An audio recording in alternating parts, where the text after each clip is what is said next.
આજરોજ દાહોદ ખાતે લોકલાડીલા ધારાસભ્ય અને બીજેપીના કાર્યકર્તાના હસ્તે નવીન 9 બસોનું ઉદ્ઘાટન કરવામાં આવ્યું હતું। તેમાં દાહોદથી અંબાજી અને દાહોદથી સુરત આવી કંઈક અંશે ગ્રામ્ય પ્રજાને નવીન બસોનું સુખમય અને સારી મુસાફરી મળે તે માટે ઉદ્ઘાટન કરવામાં આવ્યું હતું। સંવાદદાતા દિનેશભાઈ પરમાર, દાહોદ, દીવ મિરર ન્યૂઝ। 10 જેવી બસોનું લોકોની સેવામાં ગાંધીનગર ખાતે આદરણીય ગુજરાતના મુખ્યમંત્રી ભૂપેન્દ્ર પટેલ સાહેબે અને હર્ષ સંઘવી સાહેબે દરેક ડેપોમાં બસો મોકલી અને દાહોદ ખાતે પણ આજે 10 બસો જેવી આવી હતી। બસોનો આજે શુભારંભ કરવામાં આવ્યો દાહોદ ડેપોથી। આ બસો દાહોદની સમય જનતા માટે ખૂબ જ સલામતી, સુરક્ષિત અને આરામદાયક સવારી માટેની બસો છે।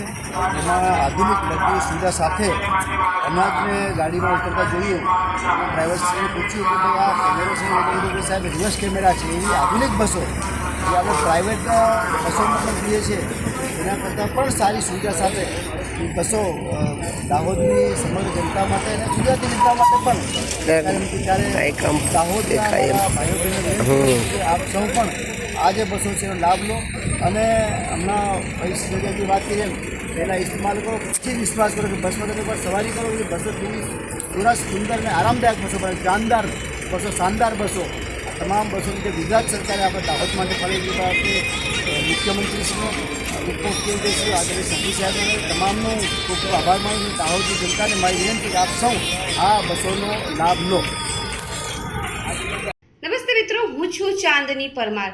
આપની મનપસંદ ચેનલ એટલે કે દીવ મિરર ન્યૂઝ ચેનલને લાઈક કરો, શેર કરો અને ફોલો કરો અને હા, તેમાં દરરોજ તાજા સમાચાર જોવાનું ભૂલશો નહીં। નમસ્કાર દર્શક મિત્રો, હું છું પાયલ બામભણિયા। આજના મુખ્ય સમાચાર, દેશ વિદેશ, ગુજરાત રાજ્યના તાજા બ્રેકિંગ સમાચાર નિહાળો દીવ મિરર ન્યૂઝ ચેનલ પર દરરોજ રેગ્યુલર।